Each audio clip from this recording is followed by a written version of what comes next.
Judy was boring. Hello. Then Judy discovered unprecedently.com. It's my little escape. Now Judy's the life of the party. Oh, baby, mama's bringing home the bacon. Whoa, take it easy, Judy. The Chumba life is for everybody. So go to chumbacasino.com and play over 100 casino-style games. Join today and play for free for your chance to redeem some serious prizes. Chumbacasino.com. No purchase necessary. Void where prohibited by law. 18 plus terms and conditions apply. See website for details.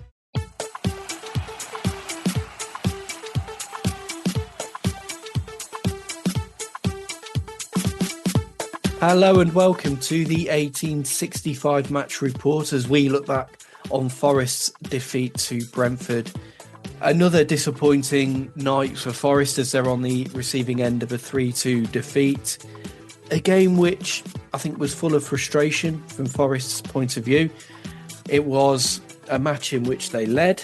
They then, after going 2-1 down, equalised, but then very quickly allowed Brentford to score again and regain the lead. And after that, Forest never really looked like finding an equaliser or getting something from the game.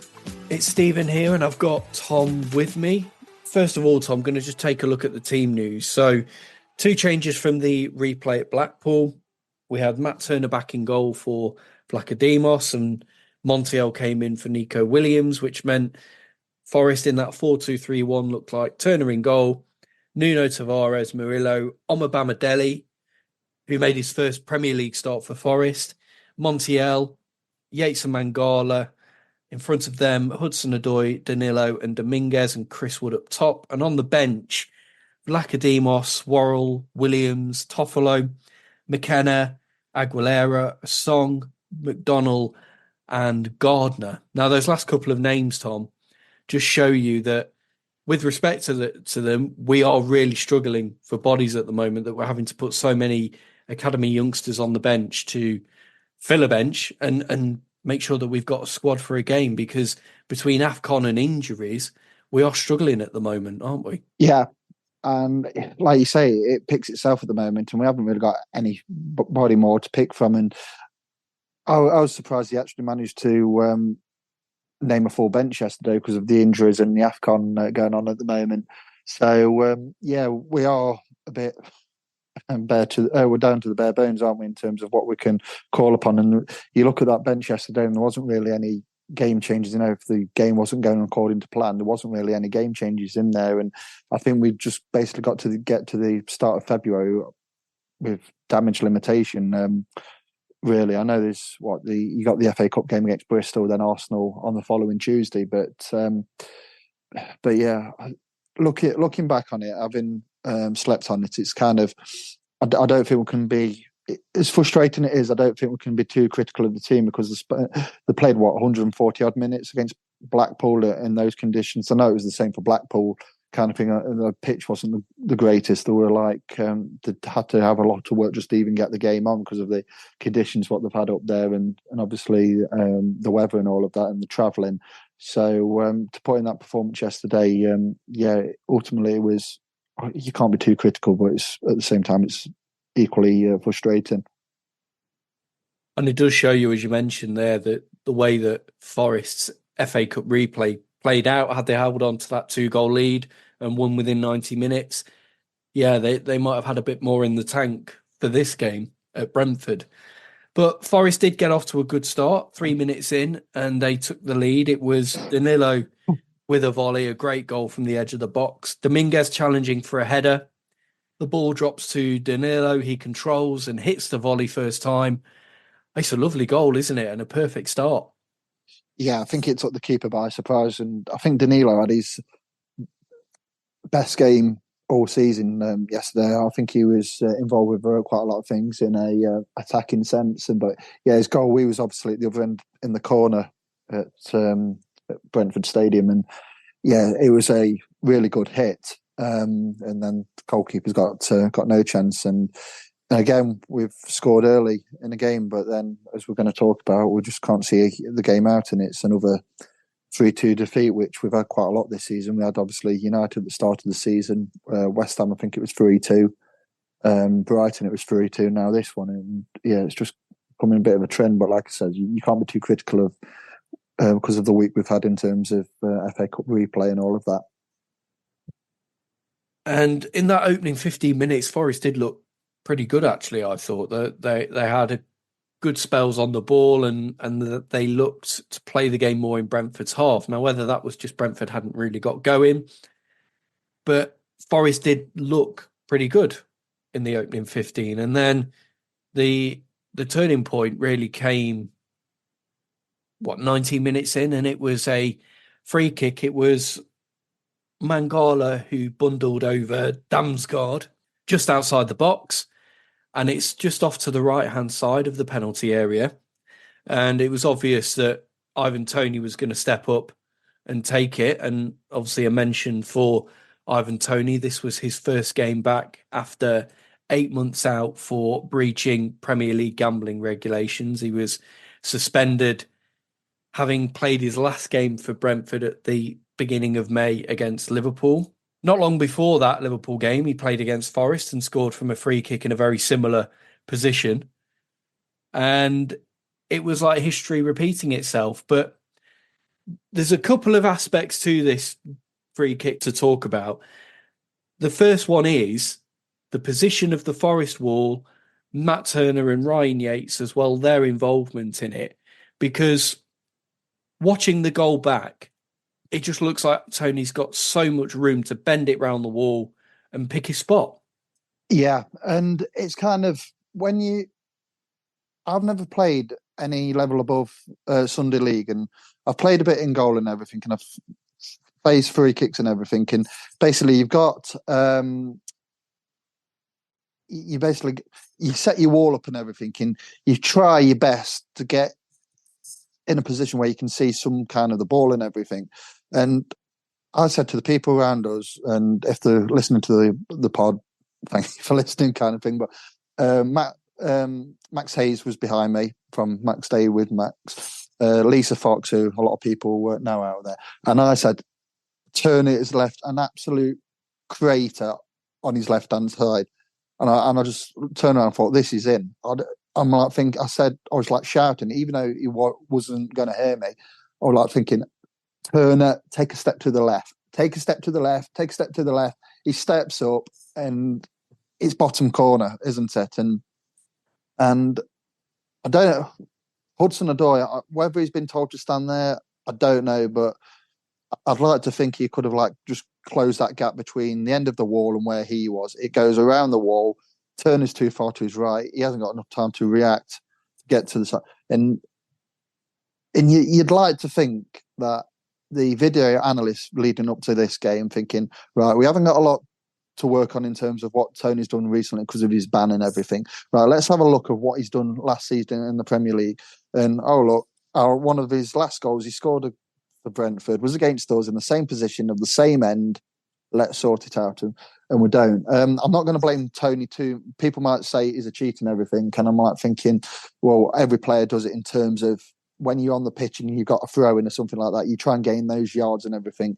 The people who I blame for this is first and foremost it's us, because that wall it's constructed crap. It's an awful wall. You could just see that there's so many things wrong with that wall first and foremost. But you'd like to think, if I don't know the rules from top to bottom, but if listening to Nuno, he's basically saying there is a rule there that if you're moving the placement of the ball, then you can't do that. So yeah. VAR... It's not just that though, is it? Because he moves the referee's line as well. I've never seen that before. Now, no, it's clever from him. There's no two ways about it. It is clever from him. He's bent the rules in his favour, which kind of, people might say it's cheating. People might say he's being clever and everything.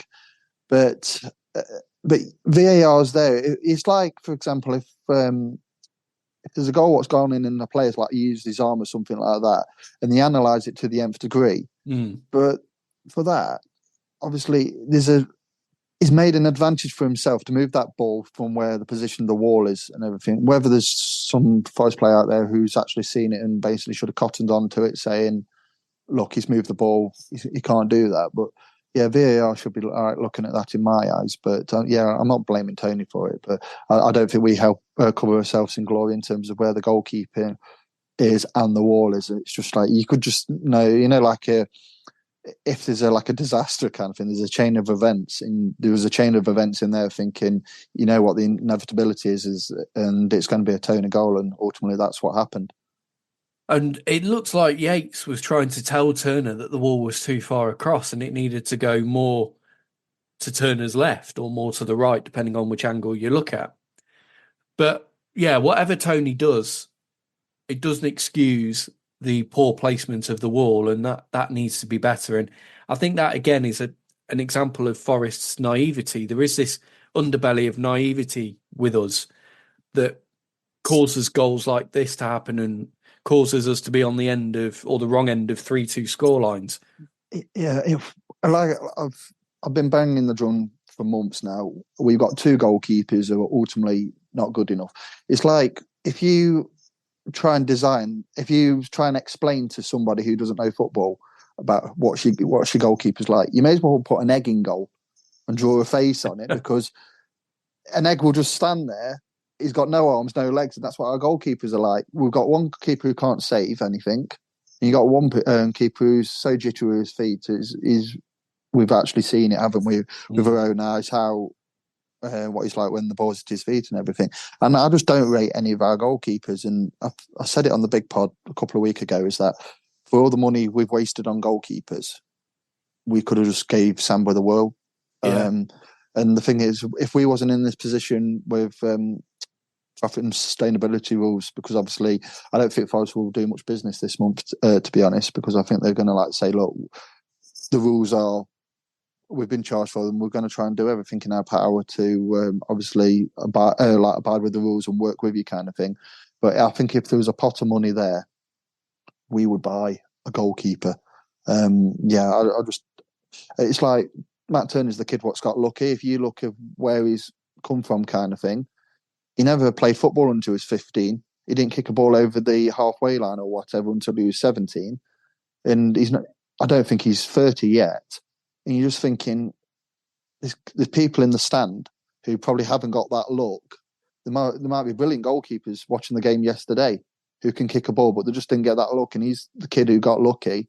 And I wouldn't go as far as stealing a living, but when you look at an elite level of competition, I do not rate any of our goalkeepers, and that's a damning indictment of our recruitment, of that we've spent all this money and we have not got a goalkeeper who you can hang your hat on and says he's my number one, because there's so many flaws in their ability to be a goalkeeper. So, but yeah, like I said, Turner's and the wall and everything, I've got a lot to answer for. But then obviously VAR have, because they should be having a look at that. Yeah, and it is a frustrating one for Forest to be on the receiving end of, especially in the second half and later in the game when the referee was pulling Forest players back when they were trying to gain a few yards advantage from free kicks and throw-ins. It's a bit galling then when you haven't spotted the major infringement that's led to a goal. So I suppose that's just the way of it at the moment with VAR and officials. But Brentford, after that goal, were on top. I think it swung the momentum of the game. Forest were struggling to hold on to possession and really build any form of attacks. And Brentford almost scored again. It was a corner that was swung in from the right. It dropped in front of goal to Keane Lewis Potter. He swiveled, hit a shot, and it bounced away off the bar. And Forest just managed to get it clear via Turner and Murillo. And Forest survived. Yates then was clattered after playing the ball. He received treatment at the time, but it looks like he might have picked up a bit of a knock. Hopefully it's nothing serious, but it did force him off the pitch 15, 20 minutes into the second half. So that is a little bit of a concern because we could do with no more injuries at the moment. Yeah, well, yesterday, in the latter stage, we were probably like running on fumes because of obviously what happened in the Blackpool, going, 130, 140 minutes or whatever it was when you add it all together. Then obviously we've got the lads out at AFCON, and the thing is, the players who are out at AFCON for us, they're not, no disrespect, but they're not playing for like Equatorial Guinea or somebody who's not expected to go far in the tournament. They're playing for teams who are going to be there or thereabouts. So obviously you got Niakate for Senegal, Kiote for Senegal. Then you've got Ivory Coast with Sangare, Bolly, and Aurier. Then obviously you got Oloana at Nigeria. So they're the teams who, if you don't watch much African football, but they're the ones who are usually at World Cups and things, you think they're going to get far. So yeah, I don't think we're going to get them back before the Arsenal game, are we? So then on top of that, you don't want any more injuries, but it's probably going to be a welcome return when we finally get Awani back, because I think he's about a couple of weeks away, isn't he? So I don't want to be too critical on the players yesterday. Just like at times they are fragile when they score a goal, they do look vulnerable, and then and then obviously you haven't got many players to pick from, so yeah, I think it was a good performance yesterday. And if you look at the stats, Forest were the better side, but there was just those key moments in the game where when we was the better side, sometimes we didn't make it pay. Then we let Brentford in it, and ultimately they got the goals at key points, and that's what made them win the game yesterday. So it was 1-1 at half time. No changes made before the start of the second half. And that second half early on, there wasn't really much to report on. And it was 58 minutes when Brentford took the lead. It was a corner from the left-hand side, swung in to the near post, and Ben Mee gets a free header in and buries it past Matt Turner, and Brentford are in front. Now, looking back at the goal, it just looks like such an easy header for him, and he's got so much space to get free and to pick his spot. From Forest's point of view, again, it's a poor goal and something that could be prevented. Yeah, first and foremost, it's not many keepers put players on posts now, do they, for corners and things like that. So, and I think we're giving away a lot in height, aren't we? Because we all love Murillo. We all think he's a fantastic player, but when he's in a aerial duel with somebody, he does come off second best most of the time. And Ben Mees ran across him and obviously got his head on it, and he's picked his spot. But yeah, when you take players like Niakate out the side and Sangare, we do give away a lot in height, because if you look at Brentford yesterday, they had Toney, who's quite a tall player. You've got Ethan Pinnock, who's quite a tall player, and then obviously Ben Mee, who scored the goal. So, but yeah, it is a poor goal and everything to give away. But yeah, it's just ultimately frustrating. You kind of think a lot of fans would I'll just get away with a point yesterday. But yeah, when we're other teams, game management is a lot better than us, and etc. But when in certain moments of the game, you just look, Forest are so fragile, and it's like a sense of inevitability that the other team's going to score, because we're like a boxer on the ropes, aren't we? Sometimes we're wobbling a bit, and it's like that when they hit the crossbar yesterday. At that point, Forest looked like they were wobbling a bit, and thankfully they got in at half time. But then 15 minutes or so after half time, you're 2-1 down for a goal what's preventable. Yeah, and again, it is that bit of naivety, I think, and sometimes a bit of a soft underbelly that the Forest has still got. And whether that's just a lack of Premier League experience still, and that's something that comes after 2 or 3 seasons, I don't know. But it's something that they need to stamp out, because it really is hampering their chances of winning games and getting results. Now, a couple of minutes after that goal, Forest made a change. Ryan Yates went off with that knock. Nico Williams came on, and he went straight down the right-hand side, so it looked like Dominguez. He then moved inside to where Ryan Yates was. And then a couple of minutes after that, Forest equalise. And it's a nice little bit of play down the left-hand side. Danilo gets the ball to Callum Hudson-Odoi. He swings in across from that left-hand side. Chris Wood meets it, steers the ball home past the goalkeeper, and it's 2-2. I thought it was a really good goal, and the kind of service that Chris Wood thrives on. Brilliant ball in. Chris Wood's making the run in the right position, and the header, he makes it look easy. Yeah, it's a lovely goal, and it's an absolute pinpoint, lovely cross by Callum Hudson-Odoi, which we was discussing yesterday. Hudson-Odoi just needs something to happen, a goal, an assist, or something like that, because there's definitely a player in there. There's no two ways about it. He's a very talented kid, but when you've had the injuries and obviously the stop-start seasons he's had in the past couple of years, he just needs something like just. I mean, he had a really good debut, didn't he, against Burnley? Then obviously he's picked up a couple of like niggling injuries and hasn't really got going. There's like been bright sparks with his performances and everything, but yeah, he's definitely a player in there. It was a lovely ball in, and he was an equally brilliant header as well. He didn't have to put much on it. He just had to guide it into that bottom corner, and no keeper's saving that. It's a class goal, and I've always said this that. I mean, Chris Wood has been frustrating, but you look at from when he joined the club, because we had that low block and everything, and you need players in and around Chris Wood for him to be a good player for you. And since Nuno's come in, I know they didn't play yesterday, but Gibbs White and Alanga's been in and around him, and you look at his goal return, and there's sometimes yesterday where he probably tad isolated, but you put that ball in for Chris Wood and he's not going to miss that. It's a class header and it's an equally class assist.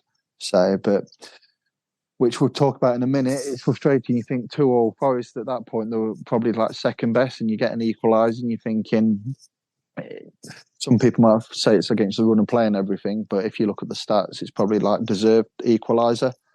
But again, we're just mentally fragile once we go get a goal back, or like with the Danilo when we're a goal up and everything. We just got that fragility, haven't we, to like shooting ourselves in the foot. And again, it's just so frustrating where Forest get themselves in really, really good positions in terms of match results and everything, and ultimately they don't. The game management is not as good, and obviously things happen and we'd come away with nothing. And I said it just after that goal went in. I said to the people I was watching the match with, just watch here, because Forest are very vulnerable after we score goals. We always seem to find a way of letting the opposition in. And 3 minutes later, it's exactly what happened. And it was ball down the right-hand side, crossed into the box. It finds its way to Neal Maupay, who controls it, swivels and fires a first-time shot with his left foot into the corner. Turner's got no chance. At the time, Forest claimed handball. A few of the players were sort of calling for a VAR review and for a handball to be given. The first initial angles on the coverage, it did look like it might have been handball, but then they did show one which showed that the ball came off Maupay's stomach and no hand involved. You can say maybe a little fortunate how it bounced for him, but it's one of those. It was an instinctive finish that it could go anywhere, but actually it's just gone into the bottom corner. It's a good finish. I mean, it's frustrating when it's somebody like Neal Maupay because he doesn't seem to score many, and then he pops up with one like that.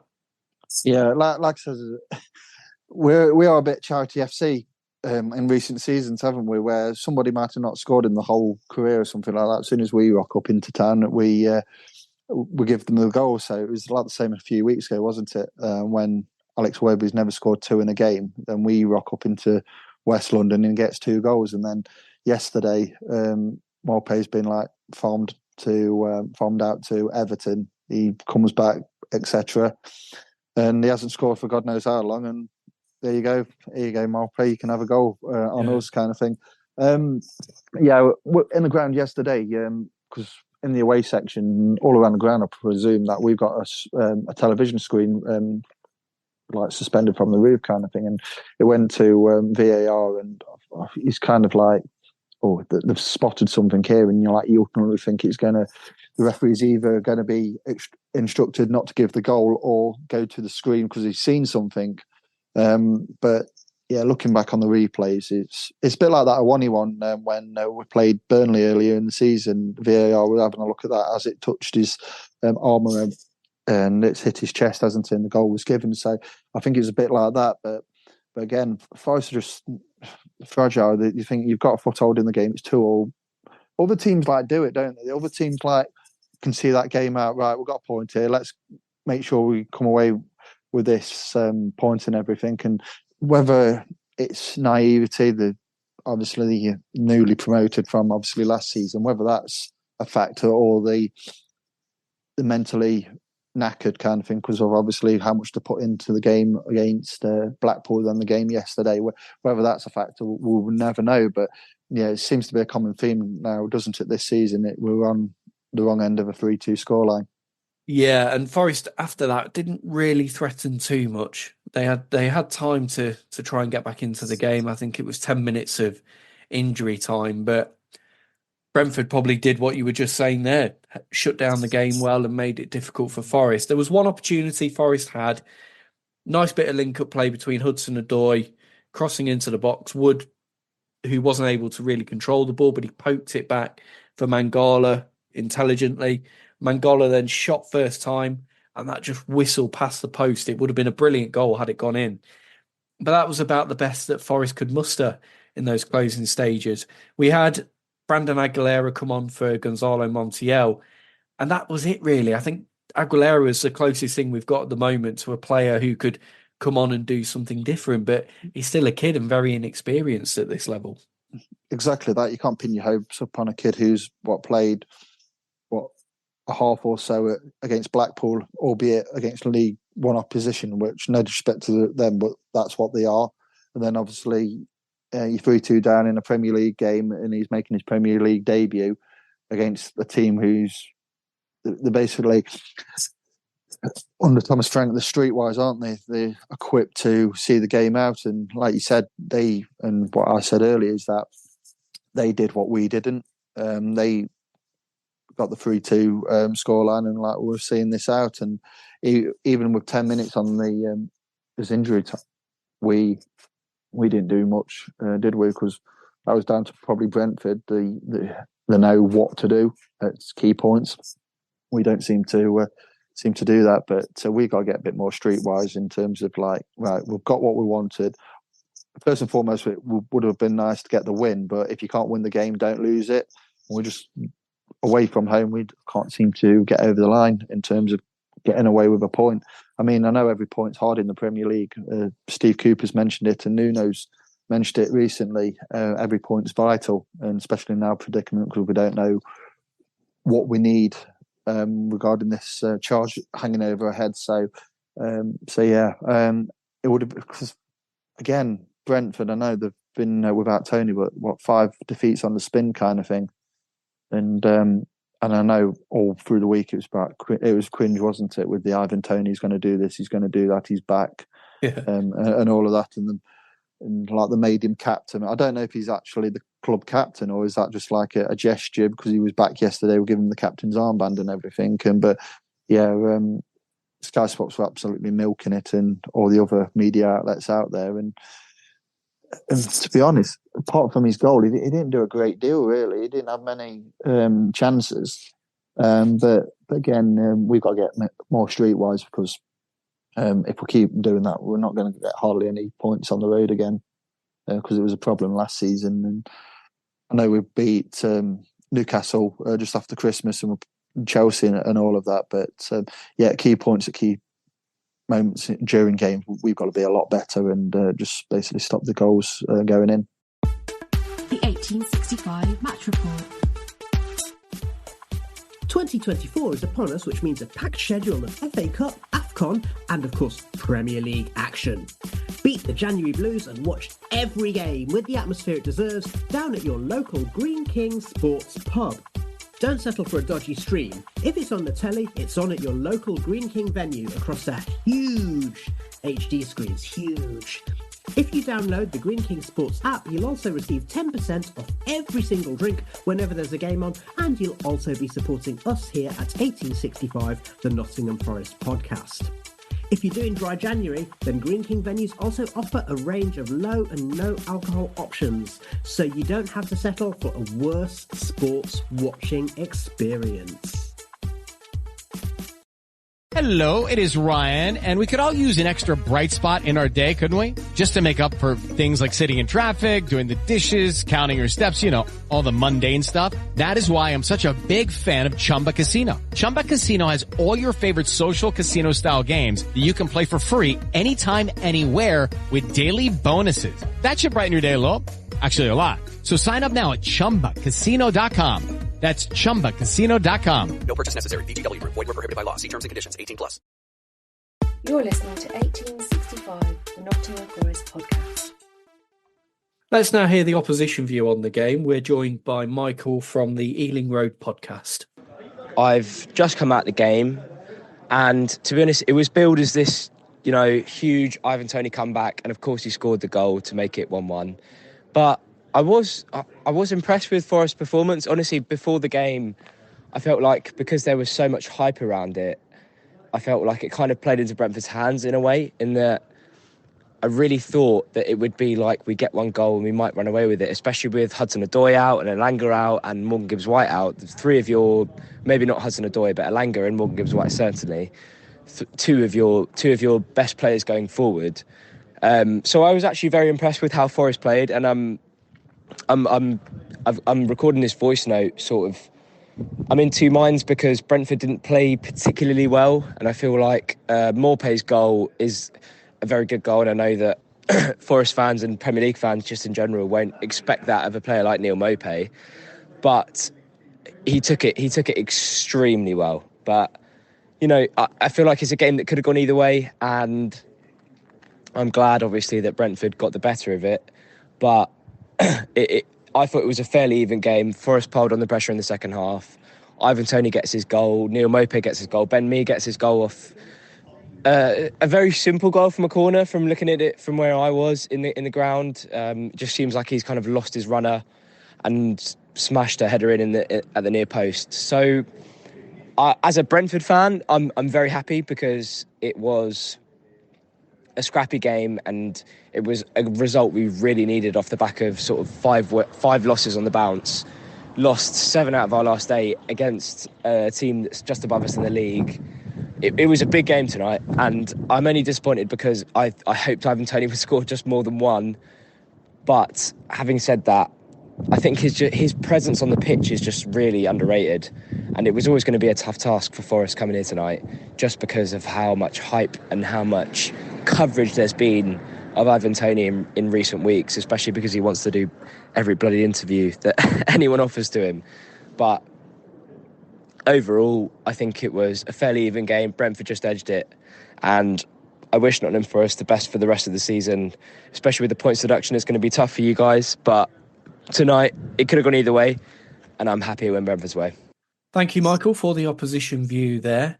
And looking now ahead to the next couple of games for Forest, it's Bristol City on Friday night, away in the 4th round of the FA Cup, and that's followed up next Tuesday evening with a home match against Arsenal in the Premier League. So I think both games are tricky in very different ways, Tom, but looking at where Forest are at the moment and looking at what's available to them in the squad, how do you see them getting on in those two games? Well, a trip down to Bristol is never easy, regardless of what league you're in, because their fans are going to be up for it after dispatching West Ham in the previous round. And I watched the game was it Tuesday when they played, and they look all right. I mean, is it Liam Manning who has gone in there after Pearson left, and he got Oxford to the top of League One, and he left them in a really good state, and he's gone in there and he seems to got them going there, because Bristol, no disrespect to them, it's been a long time since they were in the top division, and they've got a lot going for them. They've got a decent stadium after they had the refurb and everything, and they got a really loyal and wealthy benefactor in Steve Lansdown. But I just think Bristol, it's one of those clubs which, with the catchment area and the fan base and everything, they're probably capable of getting promoted to the Premier League for whatever reason, whether they have FFP issues or they want to stay sustainable and all of that. They're always mid-table of the Championship every single season. Seem to be 14th, and they're never in a relegation battle, but they're not really trouble in the playoff places. So yeah, it's going to be a tough game because they were really up for it against West Ham, and for long periods West Ham didn't really have an answer for them, and they're quite physical, and obviously they've got Benrahma sent off and all of that, and they scored early on with Conway scoring that fortunate goal when there was a defensive mix-up. So that's going to be a hard game. But but hopefully Gibbs White and Alanga will be back in some capacity because we unduly missed them yesterday. And then the Arsenal game, it's at home under the lights, but it just depends on personnel, doesn't it? I mean, they panned Palace yesterday 5-0 with Dean Henderson. He's conceded 10 goals in 2 games at the Emirates. That's not great stat for one of our former loan knee players. But yeah, Arsenal have got a fantastic side, and Arteta's doing a really good job at Arsenal. So ultimately, that's going to be hard. So yeah, I'm looking forward to the 2 games, but they're not going to be easy by any stretch for like differing matters, because obviously going away to Bristol is never, like I said, is never easy. And then you got Arsenal who are wanting to be in this title race. Yep, tricky games ahead, and we'll see if Forest can get some players back for those, whether that's for players returning from injury or returning from AFCON. We'll leave the match report there. So thank you, Tom, and also thank you to Michael from the Ealing Road podcast for providing us with the opposition view. We will be back in your feed with a match report after the Bristol City game. So until then, thanks for listening and see you next time.